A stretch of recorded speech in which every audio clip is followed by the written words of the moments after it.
Welcome to the Project Mom Podcast. I'm your host, Emily Gorey, mom of a sweet baby girl and an ever-evolving entrepreneur.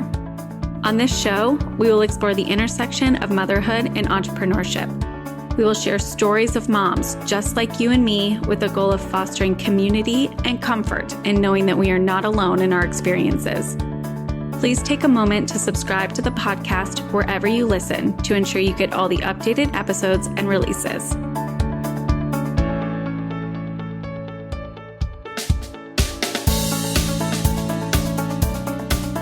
Welcome to today's episode of the Project Mom Podcast. Today I'm chatting with Virginie Ferguson. She is the director of Clan Wellness and is a mental and emotional resilience coach, yoga teacher, science lover, and mom of two. So Virginie, welcome. Thank you so much. I'm really excited. Hi, Mimi. Thanks so much for having me on. I told you a little bit prior to kind of starting this recording, but I'm so excited for today. I think there's a lot that I'm going to learn from this conversation. I think it will really resonate with our audience because just from what I know about you at this point, right, there's a lot that goes into your work around this emotional, mental piece of being a business owner and being a mom. And I think so many of us that can relate to emotions getting the best of us because we have all these hopes and these desires and these goals. And being a business owner and being a mom, there's a lot of curveballs at you. So I'm excited for us to dive into this today. And I think that will be a really great place for us to start. Perhaps let's dive in with your journey. What does owning a business look like for you? And where did motherhood come into play with that? Yeah. So I guess motherhood is actually what pushed me into leaving my job and starting the business, as many of us do, because we want that time freedom around our kids and just being more present. And so, yeah, I think that was my big why. That was my big drive and getting into business. And in a funny way as well, is what drove me into doing what I do is because as I've returned to my old job as a project manager, I was working full time and I was traveling all over Europe at the time after having had my second child, my daughter. So having two kids at home, my husband also runs his own business, and then trying to manage it all, trying to be everywhere at once, be everybody, just being the best at work, being the best at home, and then the whole stress and everything coming on. That's what really kind of pushed me initially into kind of trying yoga, which was something that I never got into before. And I was just like, I'll really hand up, I feel ashamed saying that, but to me, yoga was just for lazy people who wanted an easy exercise. I'm ashamed to say I didn't see any further than that. It was just like, fitness is about, go running, go this, go do that. Who needs this? Yep. You look funny in this position. So that was like my 20-year-old self. And then when I came to that point, I was just like, let's just try it. Let's just do myself some good. Let's just be gentle on this body. Has had two kids and is tired, and And then totally.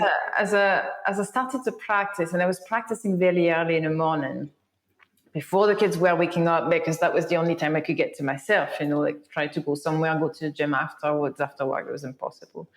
Yeah. So, and then I started to realize how much calmer I was like getting things ready in the morning, how much my mind was clearer when I was getting to work. It wasn't that, oh my God, what am I supposed to do? Right. Okay, set emails, put in the inbox, and then, just get thrown into it. I was so much more focused and clear. And because I've got this scientific background and I'm always so curious to understand why things work that way, and I'm absolutely obsessed by the human body, I started kind of digging to understand what's going on. Why do I feel that way? Why are those sensations coming up when I'm doing this specific breathing exercise? And so as I started digging, I started to understand a little bit more what was happening with my nervous system.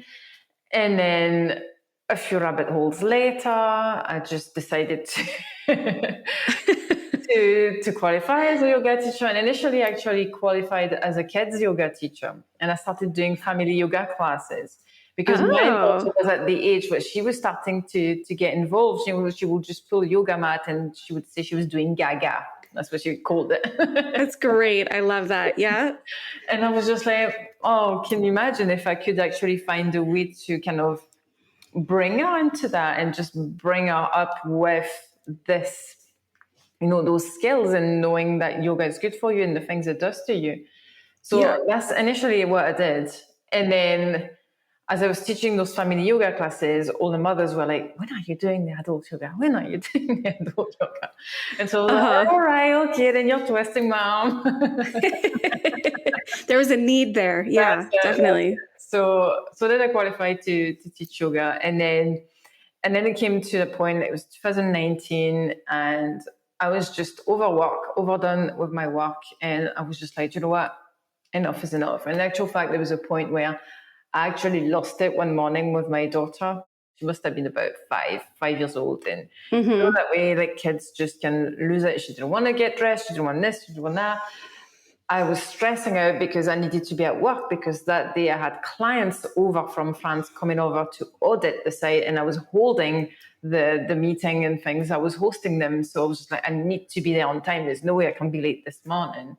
And she started throwing things, and she slapped me across the face, threw my glasses clean off my face, and I just lost it. I just shouted at her, and obviously she just melted into this puddle of tears. And then I remember kind of driving out to nursery and all the way to work that day. I was just crying. I was just in flood of tears driving my car, and I was just like, what is this woman I'm turning into? Like, stress is getting the better of me. What is this mother? And this is not me. Something's got to change. Something's got to give there. And that was kind of the turning point for me of just like, this is this can't be happening again. So then I started my own business, kind of teaching yoga initially. And then, seeing who was coming to me for what, people come to yoga for loads of different reasons. Or a lot of them are quite physical, but I was looking at the type of people who were coming and why they were coming to me. And there's a lot of that stress and anxiety and giving yourself a break, especially mothers, like I'll say 98% of my students are mothers. And so, like, because I'm such a geek with science, I remember one time I was looking into gratitude, like gratitude practice and stuff. And I was just like, why is this wolf, what is this whole thing about the gratitude practice? Why do we need to do that? And then I was starting to dig, and I was just like, right, okay, those hormones are getting released. That's fine. I understand that. But then I wanted to know really how this was happening, how you were able to trigger that, and how long you needed to kind of sustain that practice or that feeling before you get the benefit. And so again, rabbit holes. And I came across a blog post from Joe Dispenza, who was talking about it. And it was quite, because he's quite scientifically minded as well. He was just like, right, research shows, after 18 minutes, this was happening, your immune system, your body starts to release those antibodies and all that sort of stuff. And then he mentioned earth math in this. And I was like, oh, what is that, earth math? Yeah. Another rabbit hole. And then I went down and had a look, and I was just like, oh my God, this is so up my street. I need to do this. So I trained as an art math coach. And so now that I bring everything together, basically, in my coaching and in my training, whether I'm working with people individually or if I work in corporate setting, I always mix everything, and there's a lot of the yogic breathing exercises. There's postures to trigger your nervous system to specific states, so you can take control of it, so you can get back to that emotional level state, the good level of balance. And then there's the art math, and then so there's a lot of things that kind of become amalgamated into what I do. But it all started with my journey, and then I guess there's just this discovery of discovering yoga and bringing in the science and everything together, I guess. And that was my why was really like, something needs to change. I can't keep doing this. And I want to spend more time with my kids because this wasn't the mother I wanted to be. Yeah. I really appreciate you sharing that whole journey, because especially the part where you shared the tidbit of that morning of the chaos that happens regularly with our children, right? They have their own opinions, their own goals, their own desires, and not much of that maturity to regulate themselves to get to that successful part. And then we have our stress levels are rising because we know what's on our docket. And I think that just resonates so strongly because it happens to us regularly. I mean, we are constantly in that fight mode, right? With our children. I mean, they have their own goals and their wants, and they don't know how to compromise or negotiate or do any of that. And then we here have to be strong and calm and regulate ourselves and not lose our shit. And it's so hard. And I think just for those listening who have been through that experience, to hear you share that is just so validating. We are not the only ones that experience that regularly. And I think the key piece of what you are sharing is the recognition of that's not you as a mom, that just your emotions got the best of you, the stress got the best of you, the situation that you were in got the best of you in that moment. And the recognition of saying, okay, this is not the mom I am or that I want to be. So what has to change is such a remarkable piece of the puzzle that I think some of us miss sometimes. And I want to dive into that a little bit with you in terms of kind of in the time that you kind of had this like realization that something has to change and these rabbit holes that you're going down and the research that you're doing, kind of what was the timeline for you of kind of that pivotal day and when you ultimately decided to, and maybe ultimately did leave that job that you had and decided to pursue yoga full time? Like, what's the timeline on that? So I think it was quite fast, to be fair. I can't quite remember when that happened, but I would say it was probably about 9 months between that moment or that event and really the moment where I was like, right, I am out of here, and then close the door behind and then starting something new. I think it was about that. So I guess it is quite a short timeline, kind of getting all your ducks in a row and stuff. And I'm really fortunate that I've got my husband who's very, very supportive, and his home business has been able to support me while I build my business. So I think that's helped as well, kind of just move so quickly with it. But yeah, like you say, we can all recognize ourselves when things get the better of us. And that was really a pivotal event for me. But we're all humans, and still, I want to lose my shit sometimes still now, like even a couple of weeks ago, I was just like, wow, I'm getting tested here, really, really tested. But I now have all the tools and the knowledge to be able to deal with that and just recognize that my emotions are addressing a need, that my body, that something needs to be addressed, and I welcome them. I'm not anymore, because I think a lot of it as well, and because a lot of my clients come to me are mothers with struggle with the same thing.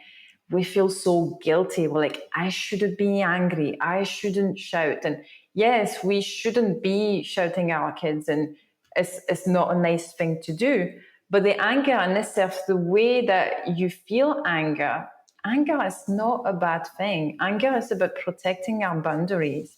Any emotions that rise up has got a role to play. And this is why in our language we often talk about negative emotions or bad emotions and good emotions. No, there are no bad or good emotions. They are just all emotions. They're just messengers. They are telling you there is something that needs to happen. Emotions are bodily sensations that are supposed to And the clue's in the name, emotion. They are there to put us in motion towards something we want or to move away from something. It's about action. It's about moving us towards action. So when we feel angry, when we feel frustrated, when we feel fear, there are no bad emotions. They're just like, hang on a minute, listen to this. Why are you angry? You know, maybe your child crossed the boundary. Maybe he's done something that you were like, oh, no, you were supposed to stop there, but you went further. That is no good. You know, this. So it's about welcoming that and understanding that, right, okay, I'm angry. Why am I angry? Is this anger serving me? In their situation, I mean, I don't know, like some crazy woman is shouting at your kids in the street, or I had this woman one time, actually. Oh, gosh. Who was just getting angry. It was like Christmas time in the supermarket, it was like super busy. And my daughter actually just banged her head in the corner of a shelf or somehow. So she was crying and my trolley was in the way because I just stopped everything I was doing just to attend. Right. And she was getting so angry and shouting because my trolley was in the middle. So I lost it at her. But in that case, that was valid, you know, so that anger had a purpose and that was okay to feel angry then. But if you're getting angry at your child, the question is to ask yourself, is this anger here really serving me? No, it's probably not. So can I just take control of that? But what is it telling me? You know, it's just, emotions are messengers. I really loved something that you said in there, and I got goosebumps thinking about it. The part where emotions are meant to move us, to put us in motion, to put us in action. And I've never thought about it that way. And I think when you evaluate our emotions on the day-to-day from that perspective, it really does take away the negative, positive definitions we've given to these emotions. And I absolutely love that. And I want to pick your brain a little bit on the emotion of disappointment. Because I think when we come into, whether it's motherhood first, entrepreneurship second, or, you know, vice versa, there are things out of our control, even when we're creating a life that we love, even when we're doing something that really aligns more with the boundaries that make us feel good in our bodies. And I want to talk a little bit about disappointment because I think for me, disappointment comes up as anger a lot, like frustration around the change in schedule. Childcare gets, you know, cut. Like I'm dealing with that right now. I didn't realize my child's school was closed next Friday and I had like 3 things on the calendar that I had to reschedule. So it's like at some point, disappointment is going to become part of our days. So how, from your perspective, like how do we support ourselves and how do you support your clients in those moments of like disappointment? And how do we recognize those as just that? And, you know, what can we do to just give ourselves some grace in those moments? Yeah. And, you know, like you spoke about this, you spoke about this disappointment kind of maybe kind of manifesting as anger or frustration. And these types of emotions are fight or flight emotions, you know. So if we go back to, you know, different states of the nervous system, and especially if we kind of take the model of the polyvagal ladder, I don't know if you're kind of familiar with Dr. Stephen Porges' work in the polyvagal theory. We've got this state where when we're in the safe and social zone, this is where we can feel all these, what we call those good emotions. I prefer calling them safe and social emotions, you know, like being calm, being at ease, love, compassion, all these of emotions. Yeah. But then when we are triggered, and here we're triggered against expectations that we've set, we trigger ourselves into that first stress response, into the fight or flight. So this is where we will find emotions such as anger, frustration, fear, that sort of stuff. And when we think about this response, it's also a response for anxiety. And what anxiety is just us making up a future that doesn't yet exist. And expectations are the same.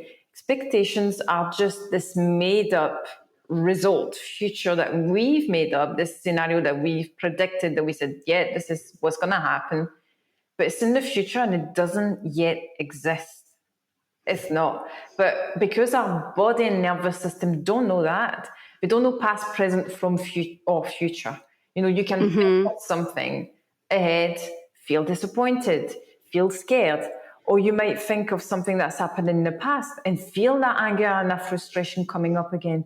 Do you remember when this person did this? Like it's in the past, but you recall this, you tell that story to somebody and you feel those emotions in the present moment again. Yeah. So I think, when we talk about all these emotions, is thinking, why is that? It's because I've set this expectation of this in the future, but future doesn't exist yet. And you bring yourself back into the present moment. And it goes back again to kind of, feeling connected to yourself, feeling connected to your body, to your breath, to your heart, feeling gratitude for what you have right now, feeling those emotions of compassion and gratitude, and try to stay more in that present moment. I think this is what a lot of our dis-ease and discomfort comes in most of our lives. Stress, anxiety, expectations, disappointment, all these things are kind of based on a future that doesn't exist. So we can spend more time into the present moment. We can just let go of that.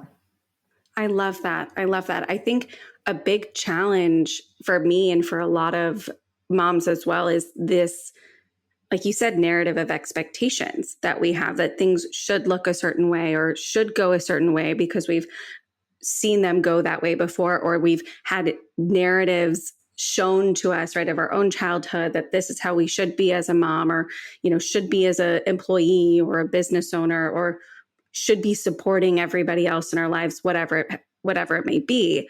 How do you help your clients and yourself like reset those expectations? Like, how do we actually get grounded enough or calm enough or clear enough to see that those are actually expectations, not realities? I guess, if that makes sense. Yeah. Like, how do we get there? How do we reframe that? I know, and it's a difficult thing to do. And quite often what I say is, it's like everything, it's like any thoughts that come up into our head. Everything is neutral until we give it a meaning. And often, I give the example because it's often something that comes out where people are like, oh, I can't be late. I hate being late. I've got to be early. And then if I'm not early and my kid is faffing about, they're not putting their shoes on, and then I'm going to be late. And then the stress mounts. And then I'm like, this is the expectation that you've given yourself. But on the other side, so if you're going to meet somebody, you've got to be at a certain place. Will this person judge you if you're late? Maybe they're one of these people who are like, this is so rude. Why can't you not be on time? And then there'll be another person like me who's always late for everything. Don't really care. I'll be like, it's fine, it's life. I know it happens to me all the time. Who cares? So we don't know. And, what people will think, say, or do, or feel, you can't control that. So that's why I always remind them also, it's like, control the controllables. What is in your control? What is not in your control? Just let go, because there's nothing you can do about that. Nothing. About what people are going to say or do. It's so true. It's so true, right? We can only embrace and, like you said, control what's in our like immediate vicinity at this point. And I think I'm like thinking about just yesterday for me, I picked up my daughter. She went to my mother-in-law's in the morning, and I picked her up after a nap, and I had said, okay, we have gymnastics at 3:30. I need her to be awake from her nap at 2:45. And I don't normally put these things back to back. This was like a makeup gymnastics class. We couldn't go earlier in the week. I was like, it's the only one. Okay, we can make this work. And I remember saying to my mother-in-law, okay, wake her up at 2:45. I need to be out of your house by 3. to make it in traffic back to the, gymnastics place by 3:30. Okay. I get there at 2:45. I think I woke up the whole house by ringing the doorbell. Like everyone was still asleep. I don't know what was happening. I felt awful, but I was like, okay, we gotta go. We were late. We were a whole 15 minutes late. It took me 45 minutes instead of 30 minutes. And I felt my stress levels just going. And I evaluate that scenario with the kind of recommendations that you just shared of like, what if that was in my control? Parts of it, right? Maybe there's a boundary there, and I don't put back to back these things because I know it's rush hour traffic, and I just know nobody's going to feel good, and everyone's going to be peeved. We're sitting in the car, so like maybe that, right? Maybe that boundary is in my control at that point for next time. And also, like my mother-in-law, that is 100% her. And I'm working on accepting her behavior as just that. So it wasn't surprising to me in the slightest, but I could still feel myself being like, why couldn't you be different today?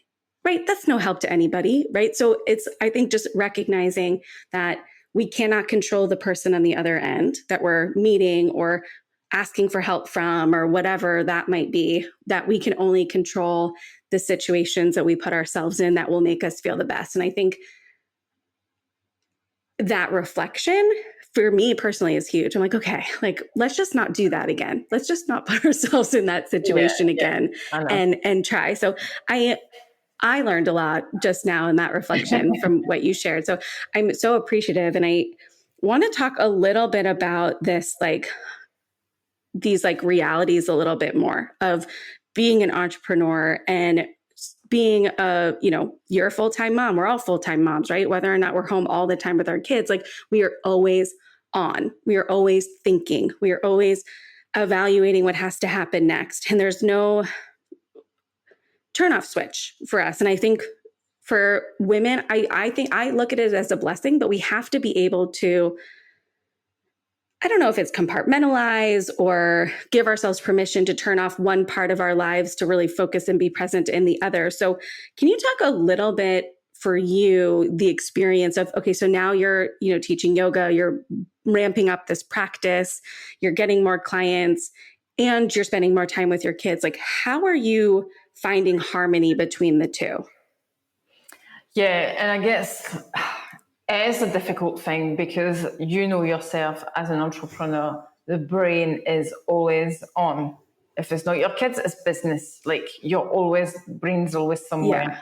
Unless I take myself somewhere completely different, like change environment, which again, no wonder, because our brain just loves habits, loves repeating pattern, and our environments constantly give us cues to repeat patterns. So when we break our environment, we go somewhere different, we kind of break that cue, and then we can break those patterns, and then that helps us relax and not think so much about, work or kids. But what's important as well, and I think, we are all guilty of it, is go, right? Next thing, just make breakfast. Then you take them to school. Then you need to do this, for your client. Then you've got to walk the dog, and there's always one thing at the next. There's always something in your mind. There's always a job, always something to do. But they are also, and that's what I help a lot of my clients see as well, is to recognize where they are just little pockets of time that are not utilized, that you can use to press a brake on your nervous system. So if you think about your nervous system, the part that we don't normally control, the autonomous, the autopilot, as I call it, you've got the brake and you've got the accelerator. When we're stressed, when we are constantly on the go, it's like accelerator.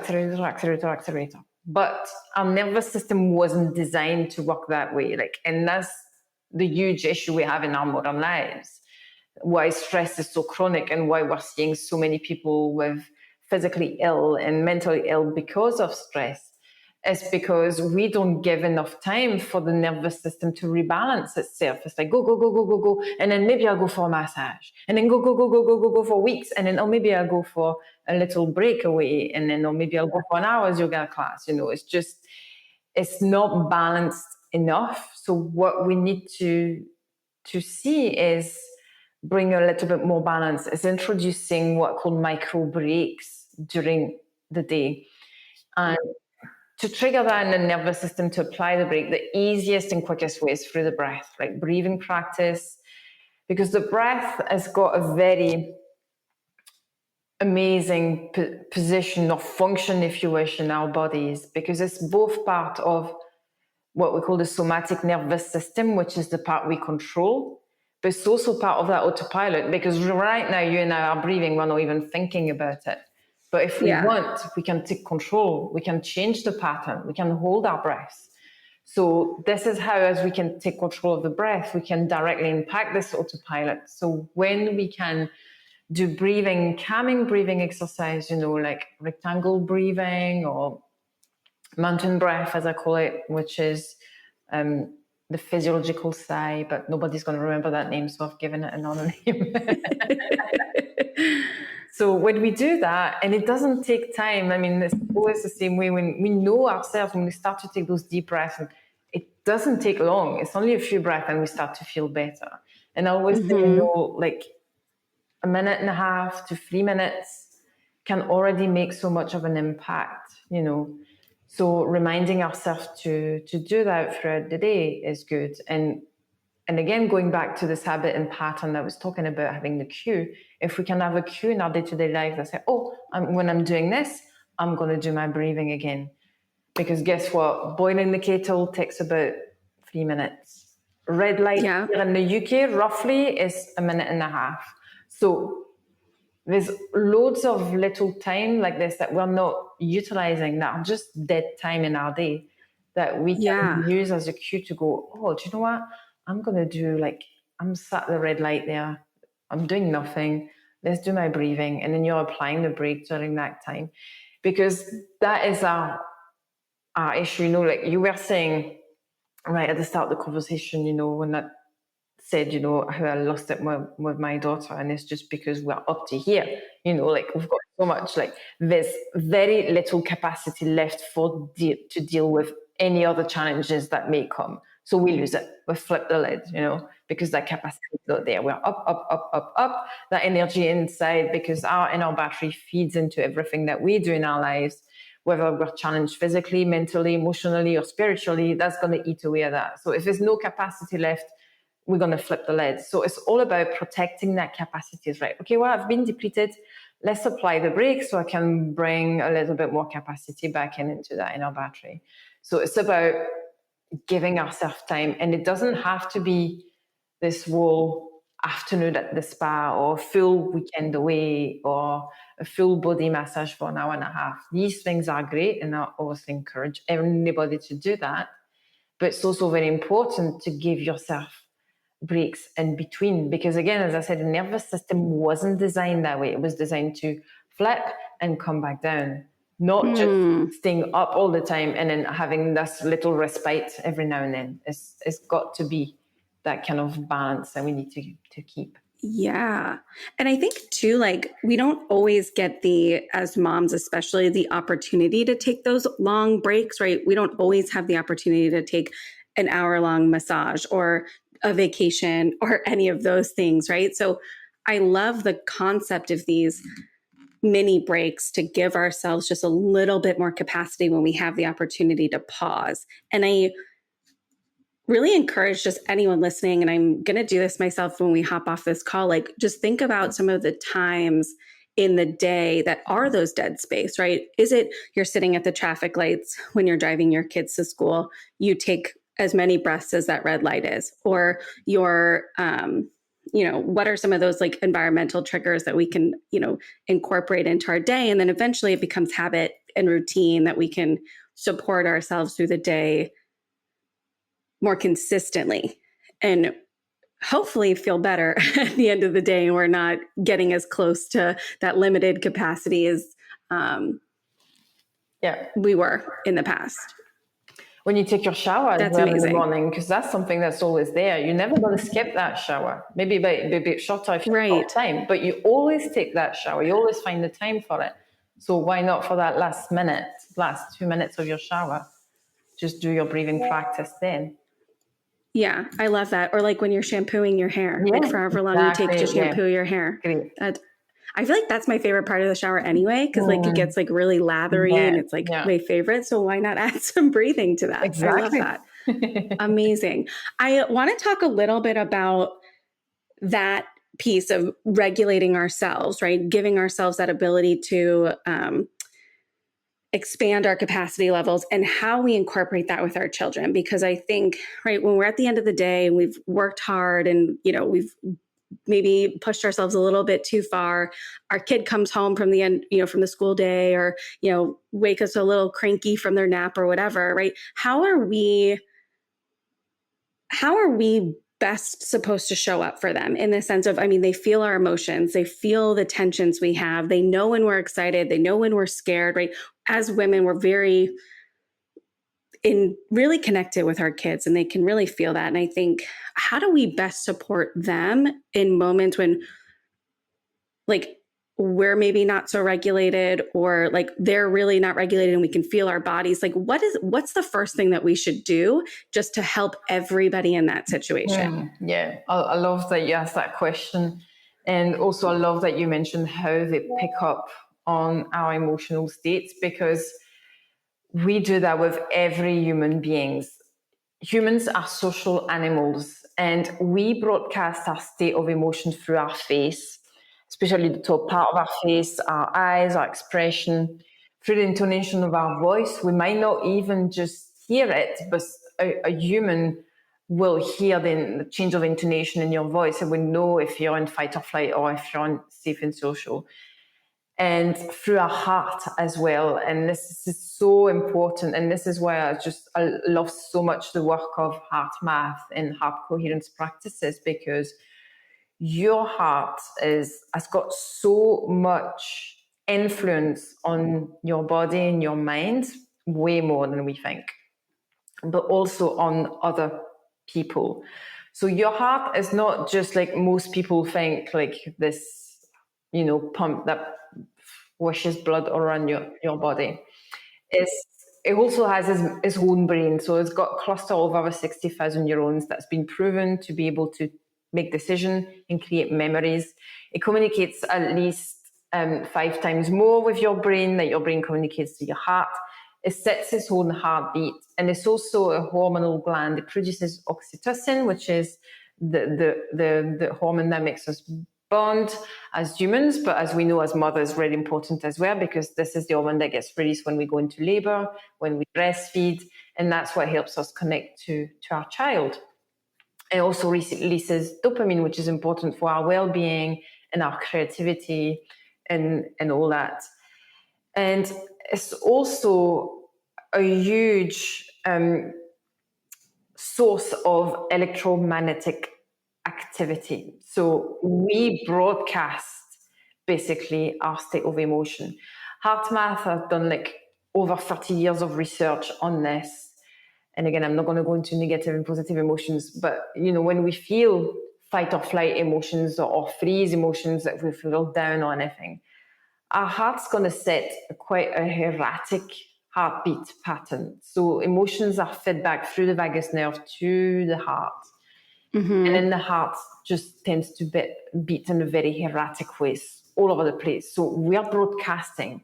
And this electromagnetic activity is actually, with today's instrument, we can actually pick it up to 3 feet around one person. So it's huge. Wow. And as human beings, we are way more sensitive to that. So we pick up on somebody's vibe. That's what we pick up on, really. Yeah. So we feel that. But when we feel safe in social emotions, the heart goes into what's called a coherent pattern. And if you are looking at it, you can see how it creates a very kind of harmonious wave, because the two sides of your nervous system are harmoniously canceling out each other. You're in that state of harmony within yourself. And that's what we broadcast. So this is how we can, and because we're social animals, if something scares us or something is threatening, we're broadcasting it to the group because they need to be aware as well. But when everything is calm, we can help the group again just to come back down. So this is how it was designed to work. So this is why with our children, it's really, really important to be aware of your own emotional state. And you cannot help them if you're not in that safe and social state yourself. So like you're stressed and you can trigger them to go into that fight or flight because they're picking up. They're like, oh my God, there's a threat. Something's happening. I can feel it from my mum. But equally, they can trigger you. So if they get triggered, you can get triggered into fight or flight. But you're the adult there. You're the one that's got the more control of that emotional brain. So you can take control of that. And again, going back to control the controllables, quite often in most situations, the only thing we can control is our emotional state, is our own nervous system state. But if we can take control of that, then everything else is going to be a lot better. And, I'll give you examples. Like my daughter she can go from 0 to 100 in like 2 seconds, right? And then not so much now, but when she was a little bit younger, she's nearly 10 now, so she's a little bit more controlled. But even like, say, 2 years ago, she could work herself up into a state that there's no reasoning. You can't even touch her or give her a hug or nothing. She doesn't want to see you. So what I used to do when she was in that state is I would just still sit in her room or sit quite near her, not too close, but I'm thinking, you can feel this electromagnetic activity from my heart here, and just get myself into that coherent state and just be there and just focus on that breathing and getting myself into that coherent state. And then eventually she will calm down, and then she'll move closer and closer and closer. And then she'll get that hug. And then when we get the hug, and then obviously like after when we touch each other, touch therapy, and like even a 20-second hug, I think starts to release serotonin and oxytocin and all that. So then things start to get better. But in those situations, we've got to know, like, we can control the child, like you said earlier, they're their own being, they're just their own state. But maybe the only thing you can control at that point in time is how you feel. But if you can take control of that and you can help them you will help them regulate and self-regulate, because your heart is going to entrain their heart. That's how it works. So I love that. I think there's it takes a lot of the pressure off, because I feel like sometimes as a mom with my daughter, like she can go from 0 to 100 like very quickly. And especially sometimes when we're out, right, in public places, and you're, worried about what everyone is thinking around you, or you want to get her to like regulate quickly, or you want to solve the problem or create, solution, because you're worried about all these external judgments or opinions. Like, I think just reminding ourselves that this is biological, and that if we can just take care of ourselves in that moment, we are actually doing what's best for our child in that moment. And I think there's all this pressure that we have to like give them what they want or fix what's scaring them or whatnot. And I think just taking that pressure off of finding the quote unquote right solution is huge. And really, just by getting ourselves into a state, our bodies will take care of the rest, or at least the starting point of getting them to recognize, okay, wait, mom's safe. Mom feels calm. There's not chaos happening over there. She's not worried. Wait, why am I worried? Maybe I don't need to be. So I really love that story, that image in my head, because it really just makes me feel less worried. Like I can do it. Like I was designed to do this. So we will be okay. And every kid ultimately goes through it. I love that. Mm-hmm. Exactly. And then, that, and then going back as well, when I was saying, about emotions, that these emotions are not bad and they have got a role to play. They have got a message for you. It helps kind of break down the guilt and shame as well that comes with that, because as mothers were riddled with guilt all the time. I should have said this and I should have done this. And, and again, when we catch ourselves saying things like this, we've got to think about, okay, I was triggered. My nervous system responded, ran a pattern that worked before based on my previous experience to keep me safe. It was doing its job. And then it's thinking about next time, what can I do to break that pattern?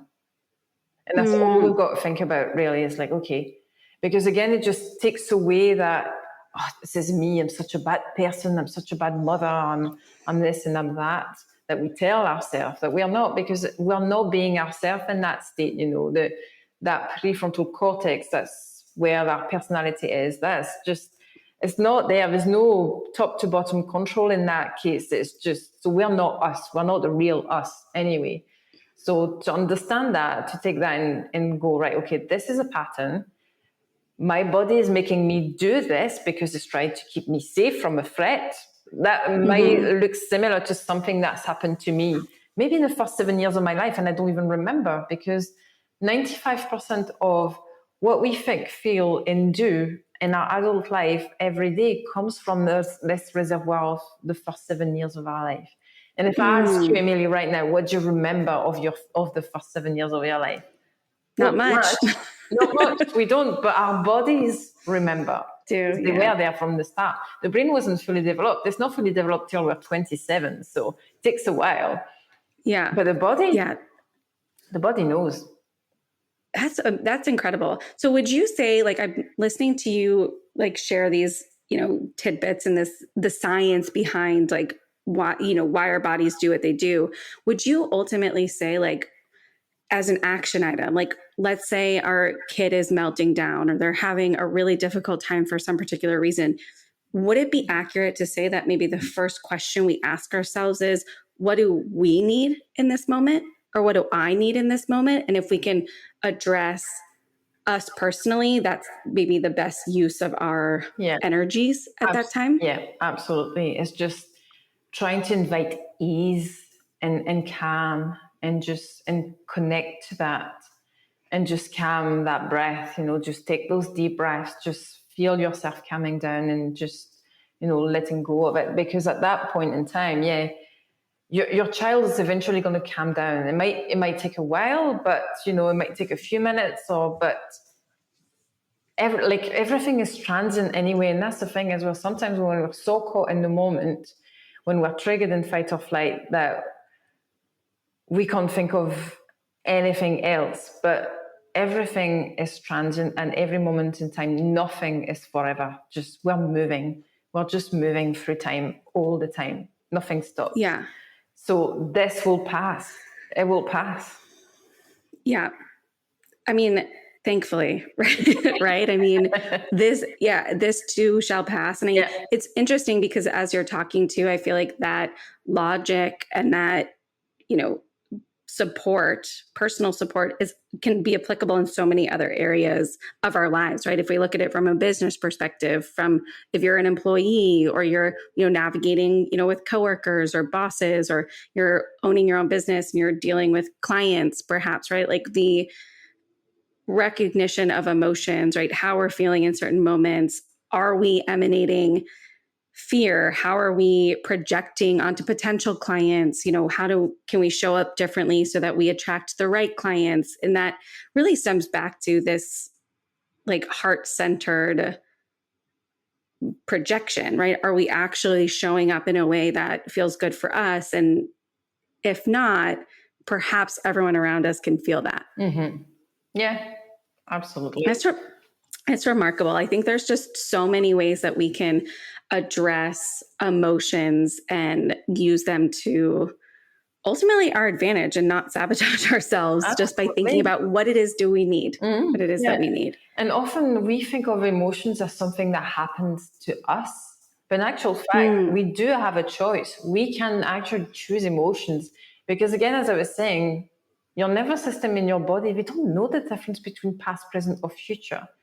So if you're struggling in the present moment with an emotion that's coming up and you're like, do you know what? This is not serving me right now. I don't want to feel angry. I would rather feel gratitude or compassion or whatever.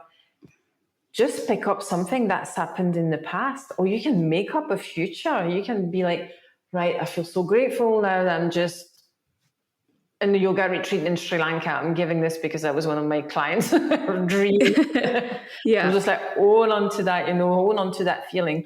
Because what happens in here can help just trigger these things. And this doesn't know if it really exists or not, or if it was in the past or not.